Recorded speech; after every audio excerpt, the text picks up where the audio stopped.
नमस्कार दोस्तों, इस वीडियो में हम इलेक्ट्रीशियन ट्रेड के बहुत ही महत्वपूर्ण प्रश्नों को हल करेंगे। यह वीडियो एक ऑनलाइन टेस्ट है जिसमें आपको प्रश्नों के सही विकल्प कमेंट बॉक्स में देने होंगे। तो चलिए स्टार्ट करते हैं। कम वोल्टेज पर बिजली उत्पादन और उच्च वोल्टेज पर बिजली संचारण का मुख्य कारण क्या है? जिनके चार ऑप्शन है: स्टेटर कोर का आकार, एक्साइटेशन प्रणाली की सीमा, जनरेटर के कंडक्टर का आकार, जनरेटर के इंसुलेशन लागत वोल्टेज के साथ बढ़ जाती है। जिसका राइट आंसर है जनरेटर के इंसुलेशन लागत वोल्टेज के साथ बढ़ जाती है। इस प्रश्न में पूछा गया है कि विद्युत ट्रांसमिशन के दौरान उच्च वोल्टेज की बिजली होती है, जबकि बिजली के उत्पादन के समय कम वोल्टेज की बिजली होती है। जिसका सही कारण यह है कि उच्च वोल्टेज की बिजली को उत्पादित करने के लिए जनरेटर का इंसुलेशन बहुत ज्यादा रखना पड़ेगा, जिसका लागत बहुत ही ज्यादा आएगा। मित्रों, इस प्रश्न में तीन बहुत ही महत्वपूर्ण बिंदु दिए गए हैं। पहला, विद्युत का उत्पादन 3.3 केवी, 6.6 केवी अथवा 11 केवी तक ही होता है। ट्रांसमिशन करने के लिए यहाँ पे हम एक स्टेप अप ट्रांसफार्मर लगाते हैं जो इसे 3.3 केवी, 6.6 केवी या 11 केवी की बिजली को 66 केवी, 132 केवी या 220 केवी तक कर देता है, जिससे ट्रांसमिशन आसान हो जाता है। तीसरा है, दोस्तों हम सभी जानते हैं कि एक वायर में कंडक्टर तथा इंसुलेटर होता है, अर्थात कंडक्टर के ऊपर इंसुलेटर की परत चढ़ाकर एक वायर तैयार की जाती है। तो इस वायर में जितना मोटा और अच्छा कंडक्टर होता है, करंट के लिए वह उत्तरदायी होता है, अर्थात करंट उसमें आसानी से फ्लो कर जाता है। और जितना मोटा और अच्छा इंसुलेटर होता है वो वोल्टेज के लिए उत्तरदायी होता है, यानी कि उसमें वोल्टेज के सहने की सीमा अधिक होती है। नेक्स्ट क्वेश्चन है, ऑयल सर्किट ब्रेकर में चिंगारी को बुझाने के लिए अनुप्रयुक्त किया गया माध्यम कौन सा है? जिनके चार विकल्प हैं, सही विकल्प आप कमेंट बॉक्स में दीजिए। ऑप्शन है तेल, हवा, शून्य या वैक्यूम या संपीड़ित वायु। जिसका राइट आंसर है तेल, अर्थात ऑयल सर्किट ब्रेकर में चिंगारी को बुझाने के लिए हम ऑयल का प्रयोग करते हैं। दोस्तों, सर्किट ब्रेकर मुख्यतः 6 प्रकार के होते हैं। एयर सर्किट ब्रेकर अर्थात एसीबी, ऑयल सर्किट ब्रेकर अर्थात OCB, air blast circuit breaker ABCB, automatic circuit breaker, miniature circuit breaker अर्थात MCB, earth leakage circuit breaker अर्थात ईएलसीबी। दोस्तों, इसमें जो तीसरा नंबर का है air blast circuit breaker ABCB, ये भी 3 प्रकार का होता है, जो कि हम आने वाली वीडियो में आपको डीपली बताने वाले हैं, जिसमें axial blast circuit breaker, radial blast circuit breaker, cross blast circuit breaker होंगे। नेक्स्ट क्वेश्चन है, ट्रांसफार्मर कोर किस लिए लेमिनेटेड की जाती है? जिनके 4 विकल्प हैं। पहला है लागत कम करने के लिए, दूसरा इसके निर्माण को सरल बनाने के लिए, तीसरा हिस्टेरिसिस लॉस को कम करने के लिए, या चौथा एडी करंट लॉस को कम करने के लिए। जिसका राइट आंसर है एडी करंट लॉस को कम करने के लिए। दोस्तों, यहाँ पर 2 कंडीशन होता है। पहला, ट्रांसफार्मर कोर को लेमिनेटेड किया जाता है जिससे कि एडी करंट लॉस को कम किया जा सके, और दूसरा ट्रांसफार्मर कोर को सिलिकॉन स्टील से बनाई जाती है इसलिए कि इसमें हिस्टेरिसिस लॉस को कम किया जा सके। अगला प्रश्न है, उस स्थान को क्या कहा जाता है जहां 3 फेज अल्टरनेटर द्वारा उत्पादित विद्युत शक्ति को समानांतर में जोड़ा जाता है? जिसके 4 विकल्प हैं। पहला है डिस्ट्रीब्यूशन स्टेशन, दूसरा सब स्टेशन, तीसरा जनरेटिंग स्टेशन या चौथा ट्रांसमिशन स्टेशन। जिसका राइट आंसर है जनरेटिंग स्टेशन। दोस्तों, विद्युत शक्ति का उत्पादन जहां होता है उसे जनरेटिंग स्टेशन कहा जाता है। किसी भी जनरेटिंग स्टेशन पर ढेर सारे अल्टरनेटर एक समान क्षमता वाले आपस में समानांतर में जुड़े होते हैं, जिसे पैरेलल ऑपरेशन भी कहते हैं। नेक्स्ट क्वेश्चन है, डीसी इलेक्ट्रिक पावर ट्रांसमिशन का मुख्य फायदा निम्नलिखित में से कौन सा है? जिनके 4 विकल्प हैं। पहला, यह उच्च डीसी वोल्टेज उत्पन्न कर सकता है, दूसरा इसके लिए केवल 2 वायरों की आवश्यकता होगी, तीसरा इसका वोल्टेज आसानी से स्टेप डाउन किया जा सकता है, और चौथा इसका वोल्टेज आसानी से स्टेप अप किया जा सकता है। जिसका राइट आंसर है इसके लिए केवल 2 वायरों की आवश्यकता होगी। दोस्तों, सामान्य रूप से हम ट्रांसमिशन के लिए एसी वोल्टेज का प्रयोग करते हैं। प्रश्न में पूछा गया है कि ये कंडीशन है कि डीसी ट्रांसमिशन के लिए हमको क्या आवश्यकता होगी, तो यहाँ पे केवल एक ही ऑप्शन सही है जो कि बी है। इसके लिए केवल 2 वायरों की ही आवश्यकता पड़ती है। नेक्स्ट क्वेश्चन है, नियंत्रक उपकरण के रूप में प्रयुक्त मिनिएचर सर्किट ब्रेकर अर्थात एमसीबीज इनमें से किस प्रकार की सुरक्षा प्रदान करता है। यहाँ पर 2 कथन दिया गया है। पहला है ओवरलोड से सुरक्षा और दूसरा है शॉर्ट सर्किट से सुरक्षा, जिनके 4 विकल्प हैं। पहला है ए और बी, दूसरा है न तो ए न तो बी और तीसरा है केवल बी, चौथा है केवल ए। जिसका राइट आंसर है ए और बी दोनों, अर्थात एमसीबीज ओवरलोड से और शॉर्ट सर्किट दोनों से सुरक्षा प्रदान करता है। नेक्स्ट क्वेश्चन है, हेयर ड्रायर, वैक्यूम क्लीनर और घरेलू खाद्य प्रोसेस में निम्नलिखित में से कौन सा मोटर प्रयोग किया जाता है। जिनके 4 विकल्प हैं। पहला है परमानेंट मैग्नेट सिंक्रोनस मोटर, दूसरा है यूनिवर्सल मोटर, तीसरा है रिलक्टेंस मोटर और चौथा है इंडक्शन मोटर। जिसका राइट आंसर है universal motor. Hair dryer, vacuum cleaner वगैरह में हम यूनिवर्सल मोटर का ही प्रयोग करते हैं। दोस्तों, आप कमेंट करके हमको बताइए कि यूनिवर्सल मोटर किस सप्लाई पर कार्य कर सकता है, अर्थात एसी सप्लाई या डीसी सप्लाई पर। नेक्स्ट क्वेश्चन है, टाइमिंग और कंट्रोल प्रोसेस के लिए प्रयुक्त मोटर का प्रकार कौन सा है। जिनके 4 विकल्प हैं। Repulsion motor, series motor, reluctance motor या यूनिवर्सल मोटर। जिसका राइट आंसर है रिलक्टेंस मोटर। दोस्तों, रिलक्टेंस मोटर का प्रयोग टाइमिंग और कंट्रोल प्रोसेस के लिए किया जाता है। इस मोटर का रोटर परमानेंट मैग्नेट का होता है जो कि 4 दांतों वाली होती है, जबकि इसके मोटर का स्टेटर 6 पोल ध्रुवों से बना होता है। नेक्स्ट क्वेश्चन है, सर्किट ब्रेकर में रिले का कार्य क्या है। जिनके ऑप्शन है, जब एक्चुएटिंग मात्रा एक निश्चित पूर्व निर्धारित मान तक पहुंचती है तो इसके संपर्क को बंद करना, दूसरा है जब एक्चुएटिंग मात्रा एक निर्धारित पूर्व निर्धारित मान तक पहुंचती है तो इसके सर्किट ब्रेकर को क्रियाशील करना, तीसरा है आर्किंग करंट को सीमित करना और चौथा है सर्किट ब्रेकर को ऑन ऑफ करना। जिसका राइट आंसर है, जब एक्चुएटिंग मात्रा एक निश्चित पूर्व निर्धारित मान तक पहुंच जाती है तो इसके संपर्कों को बंद करना, अर्थात ऑप्शन ए। दोस्तों, आसान शब्द में बोला जाए तो उच्च विद्युत धारा क्षमता वाले ऐसे स्विच जिन्हें ऑन तो हस्तचलित हैंडल से किया जाता है, परंतु विद्युत धारा मान निर्धारित सीमा से अधिक हो जाता है तो यह स्वतः ही अपने आप को ऑफ कर देता है, जिसे रिले कहा जाता है। नेक्स्ट क्वेश्चन है, 25 मेगावाट पावर स्टेशन की अधिकतम मांग 20 मेगावाट है, वार्षिक लोड फैक्टर 50% है, प्लांट कैपेसिटी फैक्टर क्या है। जिनके ऑप्शन है 60%, 40%, 50% या 30%।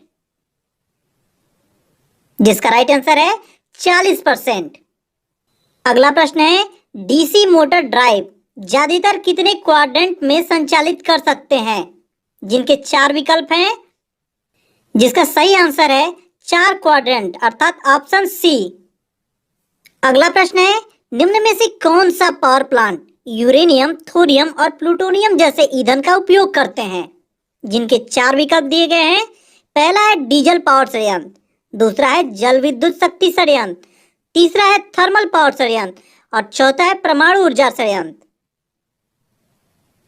जिसका राइट आंसर है परमाणु ऊर्जा संयंत्र। दोस्तों, परमाणु ऊर्जा संयंत्र में यूरेनियम, थोरियम, प्लूटोनियम जैसे ईंधन का उपयोग किया जाता है। इस टॉपिक पर मैंने एक अलग से वीडियो बना रखी है जिसमें सभी पावर प्लांटों के बारे में विस्तृत जानकारी दी गई है। आप इसे जरूर देखें। इस वीडियो का लिंक आपको डिस्क्रिप्शन बॉक्स में मिल जाएगा। नेक्स्ट क्वेश्चन है, 4 पोल 3 phase 50 hertz induction motor 1455 RPM की गति से चल रही है।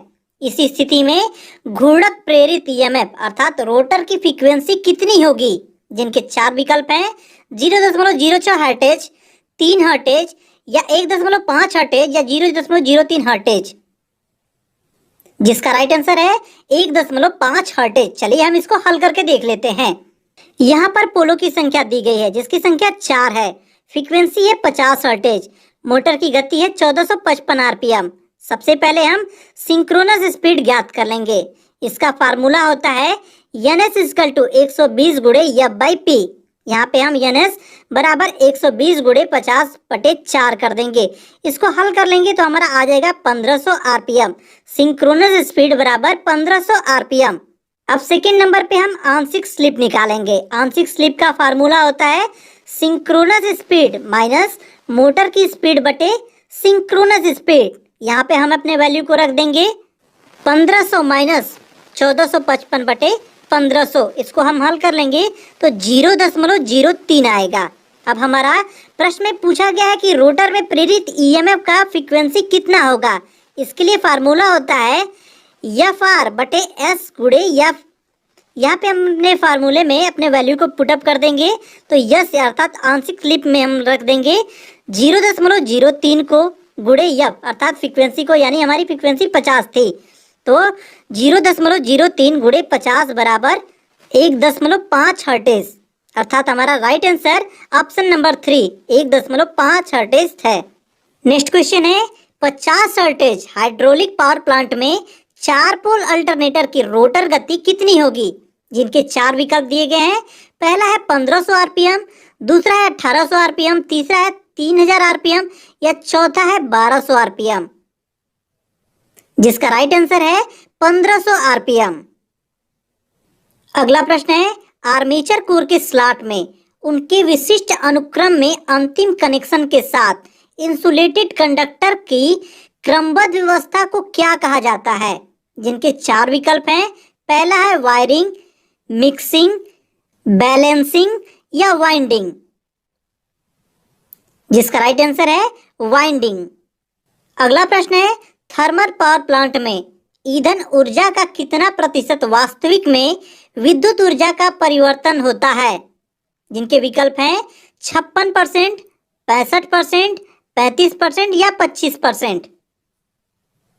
जिसका राइट आंसर है 35%। अर्थात थर्मल पावर प्लांट में ईंधन ऊर्जा का विद्युत ऊर्जा में केवल 35% ही परिवर्तन हो पाता है। अगला प्रश्न है किसी डीसी जनरेटर में मेन पोल की तुलना में इंटर पोल की पोलैरिटी। जिनके 4 विकल्प दिए गए हैं। पहला है घूर्णन की दिशा में अगले मेन पोल के विपरीत होता है। दूसरा है घूर्णन दिशा को मानते हुए वह मुख्य पोल के पीछे है उस पोल का पोलैरिटी के समान होता है। तीसरा है इसके आगे घूर्णन की दिशा में अगले मेन पोल की पोलैरिटी इसके समान होता है। या चौथा किसी भी पोलैरिटी का हो सकता है। जिसका राइट आंसर है ऑप्शन सी, जिसमें इसके आगे घूर्णन की दिशा में अगले मेन पोल की पोलैरिटी के समान होता है। अगला प्रश्न है उच्च गति सिंक्रोनस जनरेटर में निम्नलिखित में से किस प्राइम मूवर का इस्तेमाल किया जाता है। जिसके विकल्प हैं diesel engine, steam engine, hydraulic turbine या स्टीम टरबाइन। जिसका राइट आंसर है स्टीम टरबाइन। अगला प्रश्न है निम्नलिखित में से कौन सा circuit breaker ground fault protection के लिए उपयुक्त किया जाता है। जिनके 4 विकल्प हैं अर्थ leakage circuit breaker, oil circuit breaker, miniature circuit breaker या एयर सर्किट ब्रेकर। जिसका राइट आंसर है ग्राउंड फॉल्ट के लिए अर्थ लीकेज सर्किट ब्रेकर का प्रयोग किया जाता है। अगला प्रश्न है 30 इंच प्लाज्मा रंगीन टीवी में सामान्यतः बिजली की खपत कितनी होगी। जिनके 4 विकल्प हैं 25 वाट, 150 वाट, 50 वाट या 100 वाट। जिसका राइट आंसर है 150 वाट। अर्थात 30 इंच प्लाज्मा रंगीन टीवी में बिजली की खपत 150 वाट होगी। नेक्स्ट क्वेश्चन है एक इंडक्शन मोटर के स्टेटर के घूर्णन चुंबकीय क्षेत्र की गति और सॉफ्ट घूर्णन गति के बीच के अंतर को क्या कहा जाता है। जिनके 4 विकल्प हैं टार्क, स्लिप, चुंबकीय क्षेत्र या बल। जिसका राइट आंसर है स्लिप। अर्थात इंडक्शन मोटर के स्टेटर में घूर्णन चुंबकीय क्षेत्र की गति और सॉफ्ट घूर्णन की गति के बीच के अंतर को स्लिप कहते हैं। अगला प्रश्न है एक 3 phase induction motor self starting क्यों हो जाती है। जिनके 4 विकल्प हैं पहला है रूटर में किसी अन्य आपूर्ति अर्थात सप्लाई की न दी जाने के कारण। दूसरा है 120 डिग्री फेज कोण द्वारा स्टेटर ऑफसेट वाइंडिंग के कारण। तीसरा है स्टेटर में एक 180 डिग्री फेज कोण द्वारा लगाई गई 3 फेज लाइन के कारण। या चौथा है मोटर के उच्च स्टार्टिंग करंट के कारण, जिसका राइट आंसर है ऑप्शन बी, एक 120 डिग्री फेज कोण द्वारा स्टेटर ऑफसेट वाइंडिंग के कारण।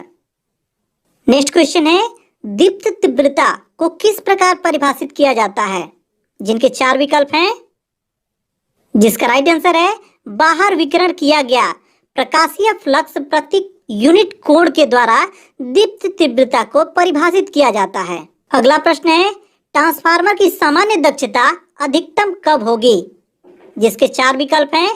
पहला, यह एक लोड पर चलता है जब कॉपर लॉस और आयरन लॉस बराबर होता है। दूसरा, यह हाफ लोड पर चलता है। तीसरा, जब यह फुल लोड पर चलता है।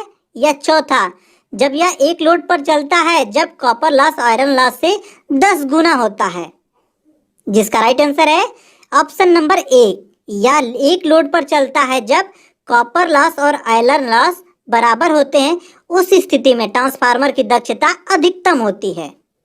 नेक्स्ट क्वेश्चन है पावर फैक्टर का मान किसके बीच में होता है, जिसके ऑप्शन है -1 से 1 तक, माइनस से अनंत तक, -1 से 0 तक, या 0 से 1 तक, जिसका राइट आंसर है 0 से 1 तक। पावर फैक्टर का मान 0 से 1 तक होता है। दोस्तों आज के टेस्ट में बस इतना है। आप हमें कमेंट करके बताएं कि आपको ये टेस्ट सीरीज कैसी लगी और इस टेस्ट सीरीज में पूछे गए सभी प्रश्नों में से आपने कितने प्रश्न हल किए। मित्रों इस पेपर की पीडीएफ प्राप्त करने के लिए डिस्क्रिप्शन बॉक्स में लिंक है, वहां पे आप जाएं और डाउनलोड कर लें। इस पेपर की पीडीएफ के साथ साथ आपको सभी प्रकार के एग्जाम की पीडीएफ भी मिल जाएगी। दोस्तों आपसे निवेदन है कि आप कमेंट बॉक्स में अपना मोबाइल नंबर न दें, आपके मोबाइल नंबर का मिसयूज किया जा सकता है। सावधान है दोस्तों, आपको मोबाइल नंबर नहीं देना है। दोस्तों मिलते हैं अगली वीडियो में अगले टेस्ट सीरीज के साथ, तब तक के लिए नमस्कार।